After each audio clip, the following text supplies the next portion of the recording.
This is Cerebral Cinema. Movies of the mind.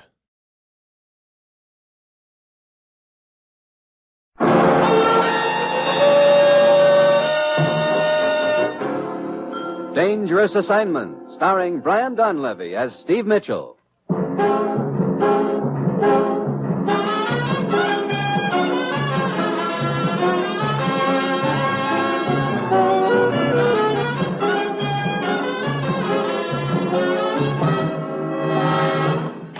Morning, Commissioner. Steve? You know, this better be important. There's a certain redhead who was just dying to go for a long ride in the country today. Now I can't even give her a chance to walk back. This is important, Steve. Ever hear of the Triangle Airlines? No. It's an American charter outfit owned by a man named Kovac. They fly cargo across the northern part of South America, from Ecuador to Brazil. The last 10 days, 3 of their planes have disappeared over the jungles, vanished without a trace. Pilots haven't been heard from since. So a private airline's in trouble. Since when have we been pulling chestnuts out of the fire for outfits like that? Ordinarily, we wouldn't be interested, but the circumstances accompanying the disappearance of these cargo planes make it our concern. What circumstances? Well, I don't quite know how to tell you, Steve. Oh, now let's not be bashful, Commissioner. What do you mean? Flying saucers. What did you say? You heard me, flying saucers. Commissioner, I'm a pretty patient guy. But if you think I'm going down to South America and start looking for flying saucers... That's just what you are going to do, Steve, and your plane leaves in an hour. Oh, look, don't tell me you're going to give me a Buck Rogers ray gun to shoot 'em down with. This is no joke, Steve. Look, I don't care whether it's flying saucers or flying dish pans. That area is too close to the Panama Canal for comfort. You'll be met in Ecuador by a man named Drake, the chief pilot of the airlines. He'll fill you in on the background. Well, that's it. You've got your assignment. Good luck.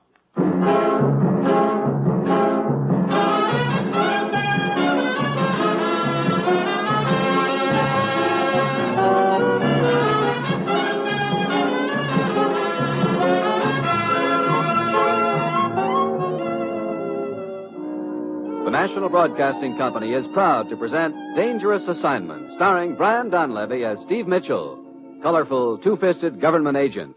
At all those places of the world where danger and intrigue walk hand in hand, there you will find Steve Mitchell on another Dangerous Assignment.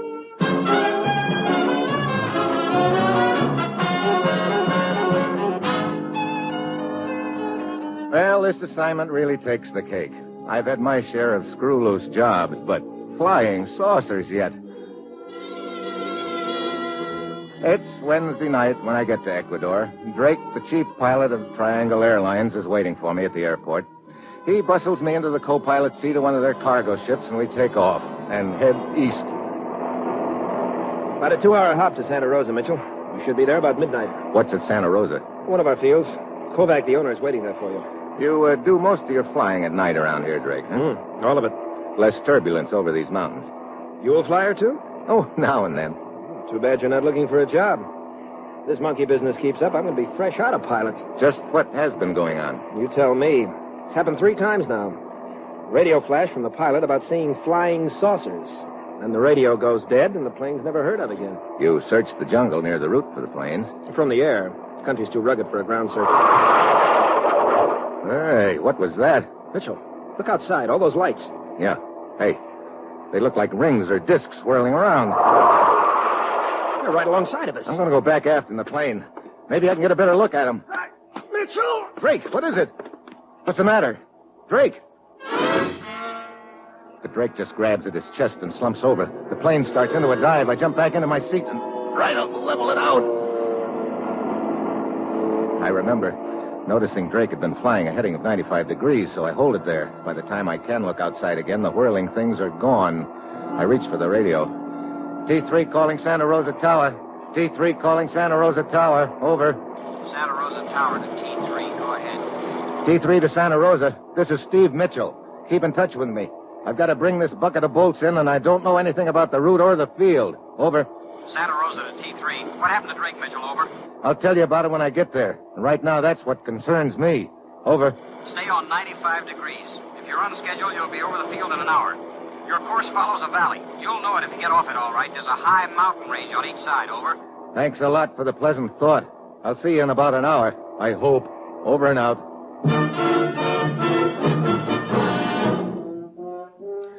So, for the next hour, I nurse a strange plane between two mountain ranges I can't see on a night black enough to play post office. All the while I'm trying to convince myself I didn't see what I know I did. Drake is still unconscious, but he stirs a little now and then. Finally, I pick out the lights of Santa Rosa airfield and manage to bring the ship in okay. Mitchell? Yeah? I'm George, Kovac's nephew. Yeah? I was talking to you on the radio. Oh. Sure glad you made it okay. You're glad. Come on, give me a hand with Drake here. Okay. Hey, he's coming out of it. Drake. Drake. What? Oh, my chest. What happened to you, Drake? I don't know. Right after we saw those things, I suddenly felt like I'd been kicked in the chest by a mule. That's all I can remember. But there's not a mark on you. Yeah, great. Flying saucers aren't enough. Now we've got invisible rays. Well, why didn't it hit you too, Mitchell? I don't know. Wait. I just started aft when it happened. Guess it's a good thing for you did. Yeah. Come on, George. We'll get Drake taken care of, and then we'll talk to your uncle.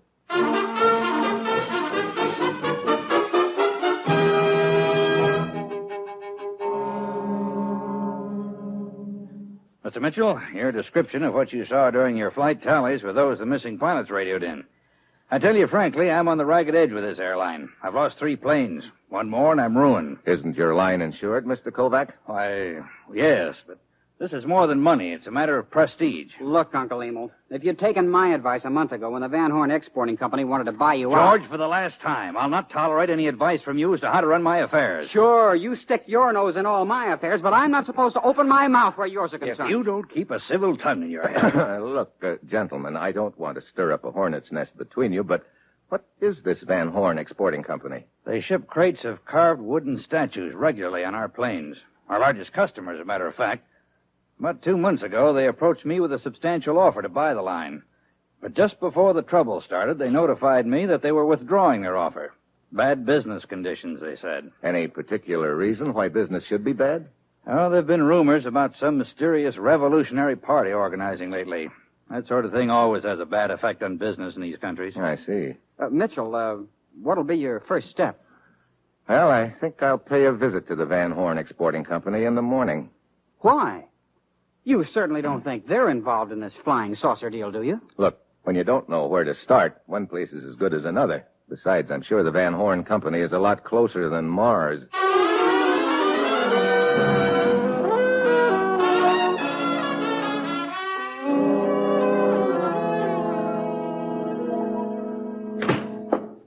Yes, sir? This the office of the Van Horn Exporting Company? Yes, it is. Well, I'd like to talk to the boss. Is he around? Yes, I'm the boss, as you call it. Huh? You? I'm Herta Van Horn. Oh, well, looks like the company is in good hands. Thank you. What can I do for you, Mr. Mitchell. Steve Mitchell. Your company ships cargo pretty regularly with the Triangle Airlines. I have been, but if their present trouble continues, I think I will have to make other arrangements. You're down here to investigate that trouble, aren't you? I don't remember telling you that. One picks up things here and there. Yeah, I guess one does. A couple of months ago, you offered to buy the airline, didn't you? Yes, I did. But that was before the trouble started. Naturally, I'm not interested now. Well, according to my information, you withdrew your offer just before the trouble started. I see that you, too, pick up things here and there. Yes, I began to hear rumors about the formation of a revolutionary party. I decided it would be unwise to make a large investment under those conditions. I see. You know, that's the second time I've heard this rumor about a revolutionary party. Oh? What about it? Oh, nothing. Except it seems like a pretty convenient time to start that rumor circulating. I don't know what you're trying to prove, Steve, but I wish you luck. Thanks, Herta. Maybe meeting you has been luck. One never knows. I expect I will see you again. You expect right, Herta. And soon.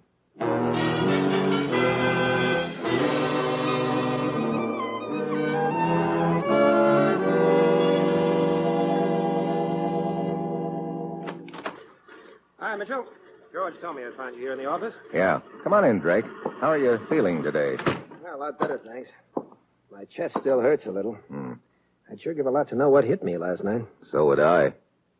Doing some paperwork this morning? Yeah. I've been checking cargo invoices and radio logs. I've discovered a couple of pretty interesting things. Huh? What? Look, Each time a plane has disappeared, it's been carrying a shipment from the Van Horn Company. Huh? Well, what does that prove? I don't know yet. Take a look at this copy of the invoice. Mm-hmm. Well, what about it? How many Van Horn crates are listed there? Let's see. 6. Yeah, but isn't that number a little smudged on this copy? Yeah, it looks like it. Who handles these invoices on this end? Well, sometimes Kovac and sometimes George. How big are those Van Horn crates? 5, 6 feet long. Now, what are you getting at, Mitchell? I'm not sure yet, but here's something else. According to the radio logs, in each case, the pilot reported sighting the flying saucers about 20 minutes after takeoff. So? Now, take a look at this map. 20 minutes out at the course and speed your planes fly should put them right near this mountain. Yeah, Mount San Anselmo. Look, what are you getting at? Well, Look, suppose those flying saucers came from the ground, Drake. You know... Don't tell me you're going into those jungles. Sure. You know anyone who could guide me? Seems to me one of those mechanics has a brother named Pavlo, some sort of a guide, I think. Mm-hmm. Mitchell, you ought to think this over before you go in there. I have thought it over. Now see if you can round up that guide, will you? I'd like to get started as soon as possible.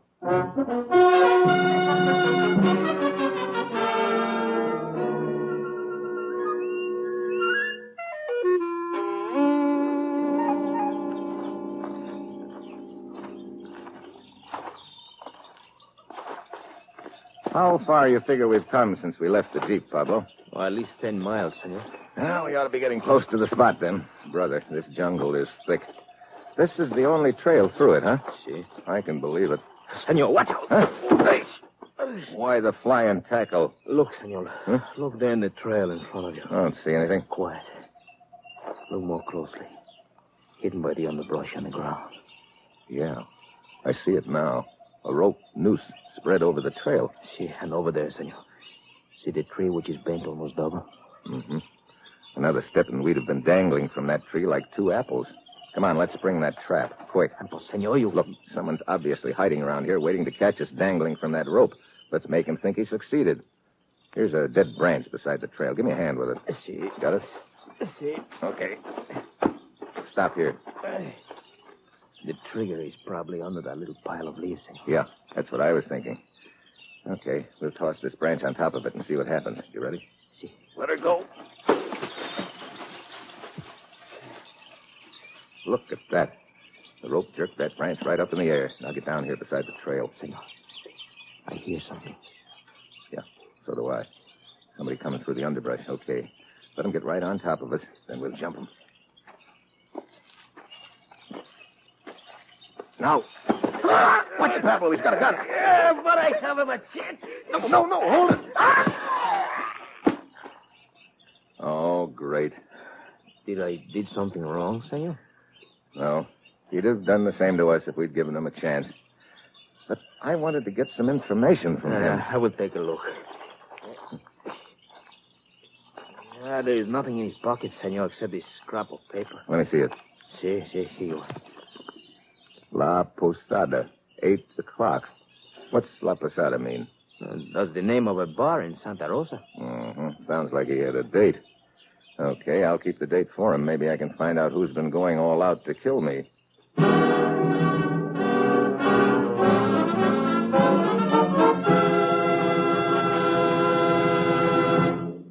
You are listening to Dangerous Assignment, starring Brian Donlevy in the role of Steve Mitchell.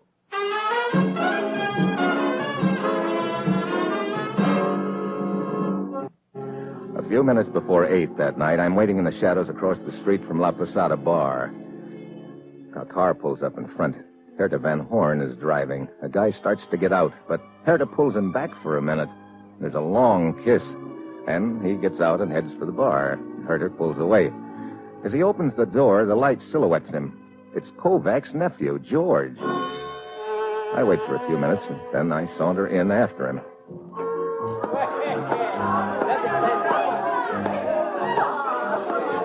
Hello, George. Oh, hi, Mitchell. You surprised to see me? Should I be? I don't know. You waiting for somebody, George? Waiting for a drink right now. This a favorite hangout of yours? It's the only decent bar in Santa Rosa. Mm-hmm. Look, What's with the third degree, Mitchell? Oh, nothing in particular. Just curious. Everybody stay right where you are and keep your hands in sight. Hey, look at all the soldiers. What's the deal? That's me. You're under arrest, all of you. Everyone in this bar is under arrest. Arrest? Hey, look, who are you? Lieutenant Gonzalez of the military. Arrest for what? Look, Lieutenant. It will do you no good to argue. You will come quietly or be shot. Hey, what's going on around this joint? Oh, Drake. Looks like I'm about to get pinched. What's the beef? You know this man, Senor Drake? Well, I certainly do, Lieutenant. Steve Mitchell. He's down here investigating the trouble we've been having on the airline. You better take a look at my credentials, Lieutenant. Here. I see. I'm sorry to have disturbed you, Senor Mitchell, but with the situation what it is, we cannot take chances. What situation? We have information that this bar is the headquarters for a revolutionary party. That is why we raided the place. You sure there's more to this revolutionary party than a rumor? Do you think that the military would act on a mere rumor? Maybe, if the rumor was convincing enough. Well, I'll see you around, Lieutenant. And Drake, thanks for the assist.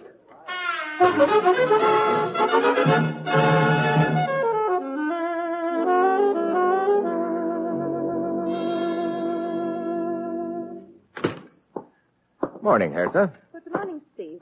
What can I do for you? I'd like to take a look at your shipping invoice the last couple of weeks, okay? Yes, of course. Here you are. Thanks. Yeah, here's the one I want. Now, this shipment was on the last plane that disappeared. What about it? This invoice shows 5 crates shipped, but the copy they have at the airfield shows 6. Well, there must have been a mistake then. Yeah. Right now, I'm wondering who made it. Steve, I don't know what you're trying to prove, but I'm beginning to resent your inferences. Sorry, I didn't know they were showing, Hertha. I guess George was right when he said your company couldn't possibly have anything to do with the trouble the line is having. George? Yeah, Kovac's nephew. Oh, well, it was very nice of the men to come to my rescue when I hardly know him. You hardly know George, huh? Oh, just to speak to on the street. I see. Well, I better be getting back to the field. I'm sorry I cannot help you, Steve. Thanks, Hertha. Maybe you have. Oh, Mitchell. Why, hello, Mr. Kovac. On your way to see Hertha? Oh, looking for you. Have you found out anything at all about these flying saucers and what's behind this thing? Mr. Kovac, so far I've been just grabbing at handfuls of smoke here and there. But there's enough smoke to mean fire somewhere. You've got a plane going tonight, haven't you? Yes. Is there a Van Horn shipment aboard? That's right. How many crates? Why, 5, I believe. Okay. Just one thing more. Do you have a small plane I could use? Well, there's a 4-place cabin job at the field. That's perfect. Mitchell, what are you going to do? I'd like you and George to be at the control tower when your cargo plane takes off tonight, Mr. Kovac. I'll tell you what I'm going to do then.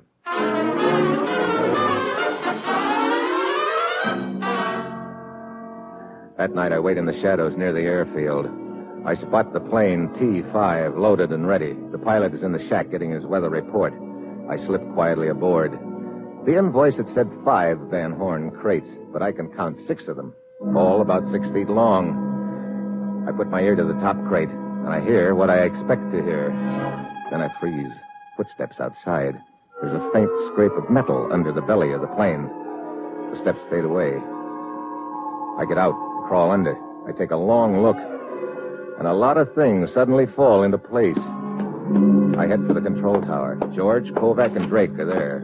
T5 to Santa Rosa Tower, ready to go. Santa Rosa Tower to T5. Go ahead. Wind 15 at 30 degrees. Well, Mitchell, now perhaps you'll tell me why you wanted George and myself to be here tonight. Sure. I want to take you for a ride in your plane. A ride? Where? We're going to follow the plane that's just taking off. What? Now, Mitchell. What's the matter, Kovac? Doesn't the idea appeal to you? Well, I'd rather not go, Mitchell. I don't like this idea. Afraid of what you might see, huh, Kovac? Of course not. How about you, George? Why, I don't know what you're getting at, Mitchell, but it sounds like a lot of nonsense to me. Drake, you want to go along just for the ride? Sure. Except I'm not anxious to get hit again by one of those things that hit me the other night. I think we'll be safe enough. Get the plane warmed up for me, will you? I'll be with you as soon as I make a telephone call.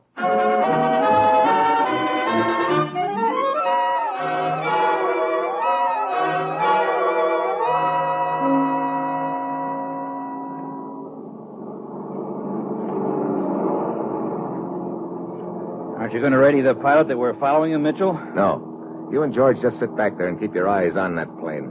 I don't see what you're trying to prove, Mitchell. I think you will in a minute, George. How long since takeoff, Drake? Oh, about 19, 20 minutes. Want me to take over the controls? No, thanks. Mitchell, look at that plane below, all around it. Circles of whirling light. Mitchell, the flying saucers. Relax. T5 to Santa Rosa. T5 to Santa Rosa. It's all around me. Flashing lights and whirling things. Must be the flying saucers. That was the pilot reporting back. Flying saucers. Wait a minute. They seem to be coming from the plane itself. They are. From underneath the plane. What? Yeah, from a bracket attached to the belly. They're not flying saucers. They're just a glorified collection of fireworks. Fireworks? Hey, wait. That plane's turning left. But how can it fly at all? Something's happened to the pilot. He's the only one aboard. No, there's another guy aboard. He's probably doing the flying now. Where'd he come from? He climbed out of a crate. Hey, the plane is heading right for that mountain. It's climbing. We'll climb with it. Mitchell, what's behind all this? I don't know. Right now, I'm more interested in who's behind it. Kovac, you said you were pretty heavily insured, didn't you? Why, yes. What's that got to do with it? Did you inspect the cargo plane before it took off? I always do. You could have attached the fireworks to that bracket under the belly when you made your inspection, couldn't you? Are you insane? Why would I do a thing like that? Why, George here looked over the plane after I did. That's interesting. And George usually handles the invoices. He could have altered the number of crates on them. Look, Mitchell. Hey, we're right over the mountain now. And that plane is starting to lose altitude. Tell me, George, why did Herta Van Horn lie about the two of you? Keep your mouth shut, Mitchell. She said she barely knew you, but when I saw the two of you in our car outside La Posada Bar, your acquaintance seemed to be more than a nodding one. George, have you been seeing that woman again? I distinctly told you I would not Okay, tolerate... so it's out in the open now. Sure, I've been seeing her, and I intend to keep it up. I can't help it if you don't like her. I do. We'll discuss this later, George. Hey, look down there. Some faint lights. What? There's nothing but jungle there. Look again. That's a camouflage landing strip, and the cargo plane is landing. So that's what's been happening to my plane. What mountain is that we just came over? El Diablo. And the landing strip is right behind. Okay, we've seen enough. I'll radio back a report. Hand me that microphone, Mitchell. Drake! Look out, he's got a gun. I said, hand me that microphone. Okay, Drake. You know, I kind of got to figuring it was you. As chief pilot, you were in a good spot to alter the invoices and get your stooges aboard the plane in crates. But why? Tune the radio to 4150 kilocycles, Mitchell. Okay. Yeah, you were the only one who knew I was going into the jungle, too, Drake. You arranged a little booby trap for me. You're also a good actor, faking that collapse you pulled on me in the plane. Shut up and keep tuning. Okay. You're on 4150 now. This is Drake. This is Drake. Leave the lights on. We're coming in behind the cargo plane. Stand by to receive some uninvited guests. Okay, Mitchell, go down and land. And the first time you try anything smart, you'll get your head blown off.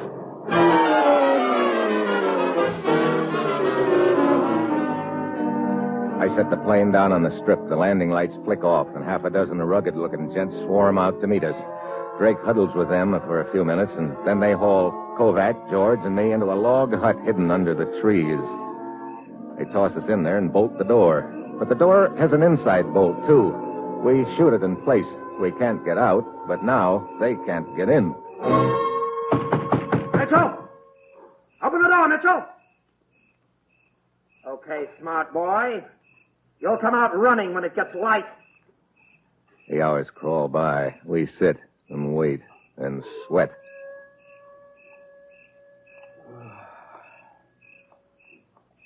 What time is it now, Mitchell? 5 a.m. I can't stand this waiting. What good did it do us to bolt the door from the inside? We can't stay in here forever. I'm playing for time. I've still got an ace up my sleeve, but we've got to stay alive until dawn to find out if it's any good. Well, don't look now, but I think Dawn's here. Huh? There's a crack of light under the door. Brother. If something doesn't happen pretty soon, we're cooked.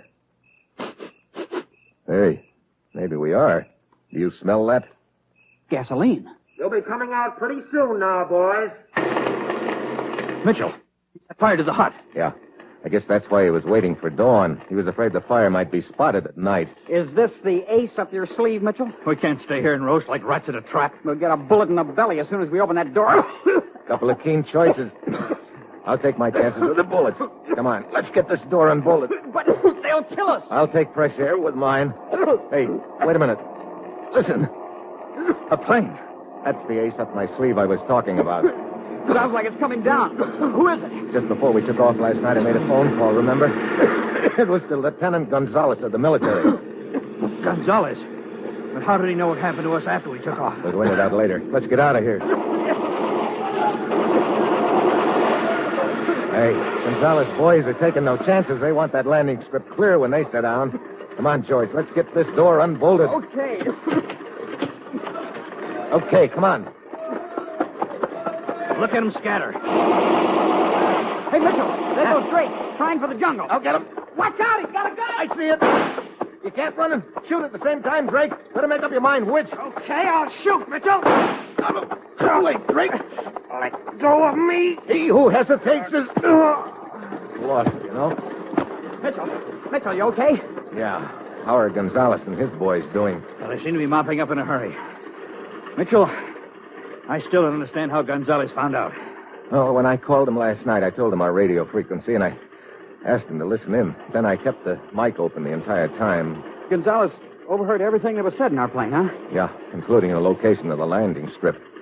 But I knew he wouldn't try to bring a plane in here before dawn. That's why I was hoping we'd still be alive by then. But why were Drake and his outfit trying to ruin my airline? Look, if you're going to operate a secret landing strip, you don't want a regular airline flying through the area. They figured the flying saucer gag would scare you off. Well, it seems to me this was a pretty big operation for a small revolutionary party in a small country, Mitchell. You know, I've been thinking that, too. Could be that's all there is to it.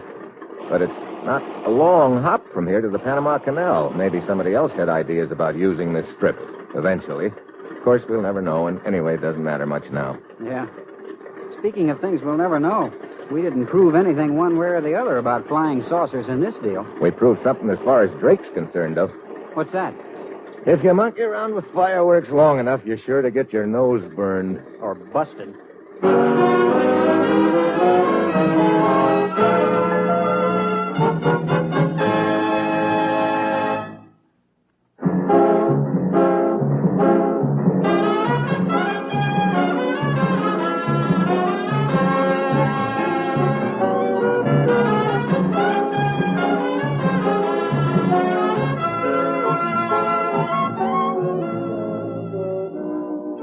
You have just heard another episode in the exciting new adventure series, Dangerous Assignment, starring Brian Donlevy in the role of Steve Mitchell. Dangerous Assignment is written by Bob Wright, with music by Bruce Ashley, and was directed tonight by Max Hutto. Be with us again next week at this time when Brian Donlevy, starring as Steve Mitchell, will embark on another Dangerous Assignment.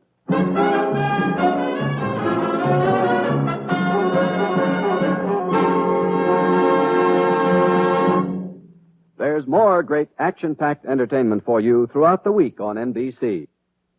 Other mystery adventure programs include such popular shows as Big Town, Dragnet, High Adventure, and Christopher London. Starring as Christopher London, you'll hear Glenn Ford in the swashbuckling role of a romantic, adventurous private investigator. On High Adventure, there's the utmost in thrilling drama to entertain adventure-minded listeners. Dragnet brings you in stark realism cases direct from official police files. And during Big Town, you'll hear crusading editor Steve Wilson fighting crime and viciousness. Join the millions of listeners who each week tune for thrill-packed high-tension drama on NBC, where mystery and adventure join together for top-flight entertainment.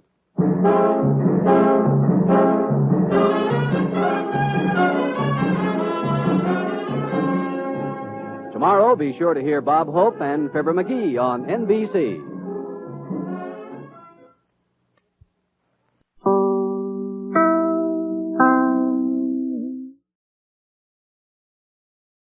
This is Cerebral Cinema.